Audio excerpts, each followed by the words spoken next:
So CivilNet is here in Dilijan for the Armenian Society of Fellows conference, and it is my pleasure to be joined now by Mr. Vahe Sahakyan, a senior research and information resources specialist at the University of Michigan-Dearborn Armenian Research Center. So Mr. Sahakyan's research includes focuses on immigrant movements, population movements, diaspora studies, a history and the sociology of the modern Armenian diaspora.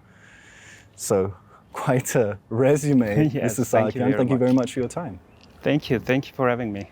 I mean, what's quite interesting about this Armenian Society of Fellows conference is you have all these different areas of study, specialities, and you have Armenians from all over the world, from Armenia, from outside Armenia.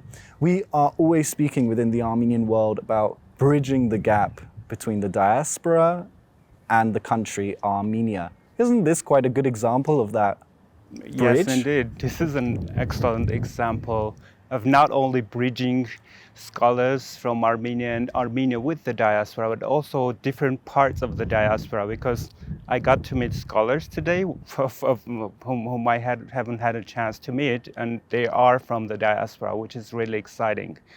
Again, this networking and the connections that we will create during these 3 days and beyond these 3 days will hopefully contribute a lot, not only to Armenia, but also to global Armenianness. So it almost really goes to show the richness of the Armenian diaspora and how that can be utilized for Armenia's benefit. I'm interested also, you have focused and studied the sociology of the modern Armenian diaspora. I mean, we think about the Armenian diaspora a lot of times in historical terms, but it is very much a modern entity. How is the modern Armenian diaspora changed in terms of sociology, in terms of definition perhaps even? Well, that's a very, very good question. And that, yes, indeed, I've been studying that as part of a group. And as you probably know, the Gallus Gulbenkian Foundation sponsored a project called Armenian Diaspora Survey. Yes. And it was implemented under the auspices of the Armenian Institute in London, and Hrad Chilingirian was the director. So this was unprecedented. We've collected data from about 10 countries and many Armenian communities, which comprise, as you can imagine, both what we call the historical Armenian diaspora, the descendants of the post-genocide Armenian diaspora, and also the modern diaspora of immigrants who actually left the Republic of Armenia for various reasons, starting from the 70s, 80s, and 90s. So that's just one layer that I'm opening here, making a distinction between historical, post-genocide, and modern kind of Armenia's diaspora.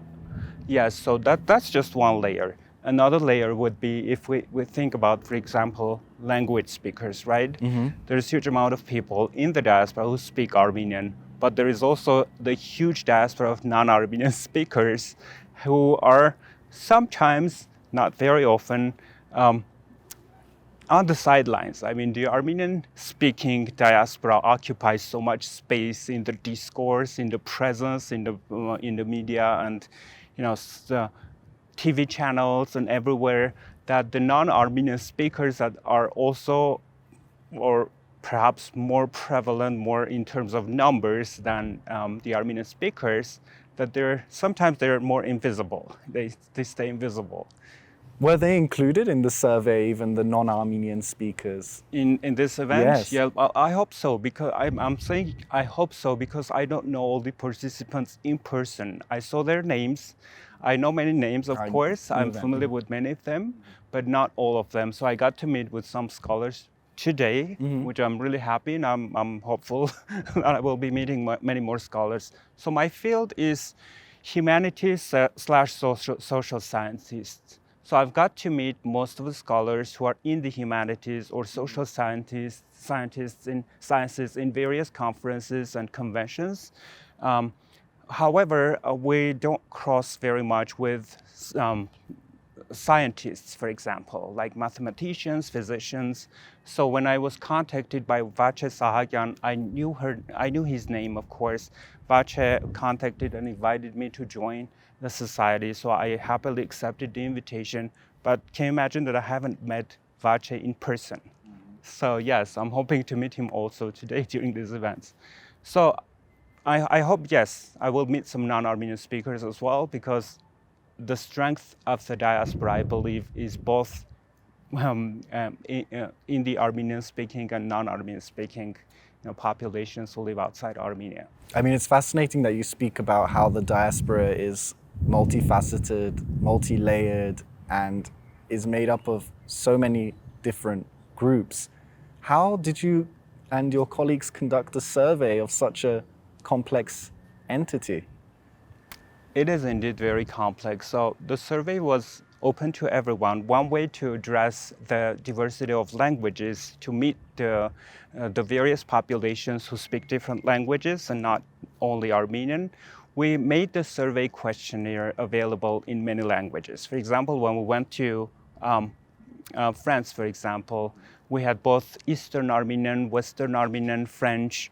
When we came to Michigan, for example, we had English, of course, Eastern, Western Armenian, but in addition, we also had Russian, because Michigan has a Russian-speaking Armenian community, so from Baku and from Azerbaijan, who actually migrated through Russia to Michigan. So yes, wherever we go, we try to understand the composition of the community and make the survey questionnaire available in those languages. And in addition to the survey questionnaire, which was available both online and in paper, we also conducted interviews, and interviews also included these many different languages. For example, I conducted interviews in Canada, and I, of course, did Armenian, Western Eastern, I did English, and we had colleagues in Michigan who did Russian language interviews. Yes, so that's one way we try to address the diversity of languages and collect information from those who didn't speak necessarily Armenian. Mm-hmm. And when we speak about utilizing the diaspora for Armenia's good, don't we first have to define what is the diaspora and what is a diasporan? I mean, it is very difficult to define in a sense. How do you go about that? I mean, what would you say when I put that question to you about definition and the complexity of definition? Well, it's a very complex issue, and I'm glad you brought this up, because recently, like just last year, I compiled and edited a volume of translations of several different discourses that exist in diaspora studies. I selected different articles representing these different discourses and translated them into Armenian. I had a group of translators. I didn't do it on my own. So I tried to make available these different discourses in Armenian language to the Armenian readers in Armenia, hopefully students, scholars, and whoever is interested in diaspora studies. So in that volume, I didn't try to define what is a diaspora, because even scholarship has different approaches and there is no consensus of what the term or the concept of diaspora means. But there are different approaches, of course. So, but if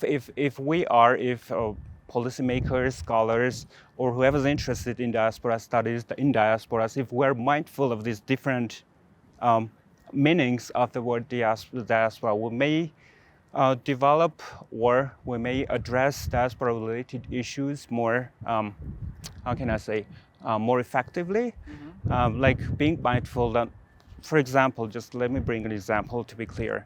There is one approach which defines according to which diasporas are all those populations who are former citizens of a nation state.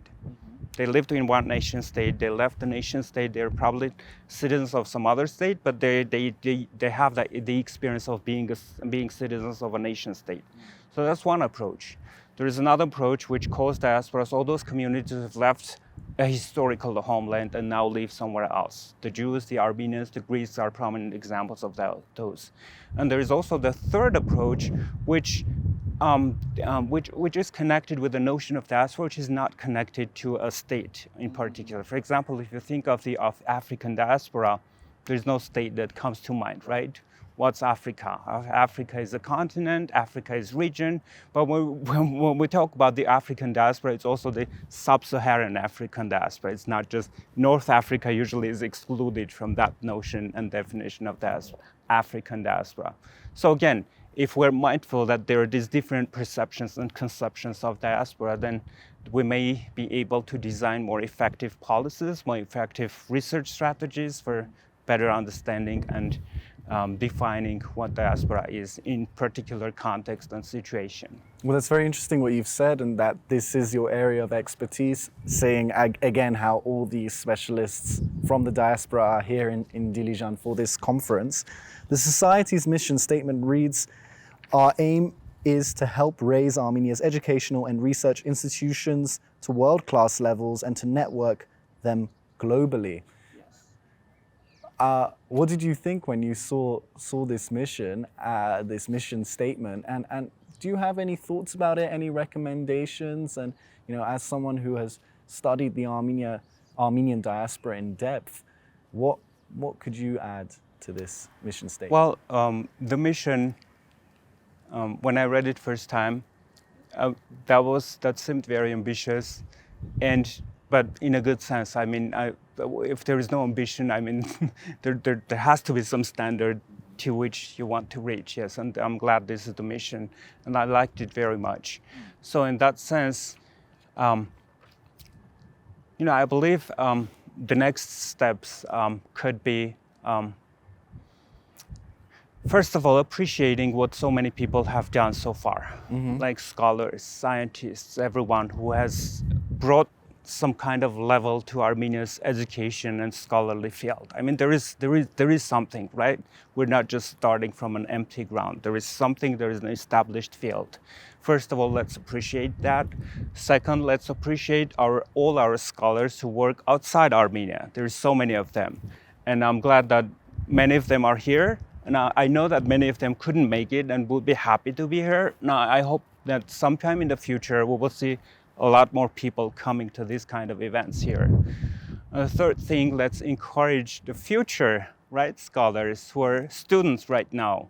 Let's encourage, I don't know, there are so many ways of encouraging this younger generation who are students, who are, by connecting them with colleagues from who live in the diaspora, by connecting them, the diasporas with Armenian colleagues, and through different kinds of scholarships, sponsorships.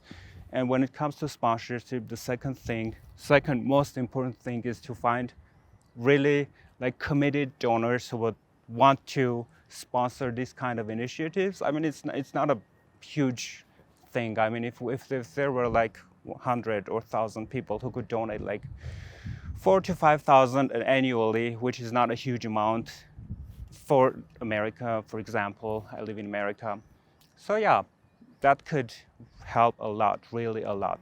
And then the third element is, of course, the welcoming environment that Armenia creates for this kind of initiatives, right? The government, if we could also involve the NGOs who are in education, right? And all interested parties from Armenia, that would be tremendous. So I hope, yes, we can expand in all of these directions and we can create more engagement around these different areas. Okay. Well, Vahe Sahakyan, insightful as always. I really appreciate it. Thank you very much for your time. Thank you so much for having me here. And thank you for joining us on CivilNet.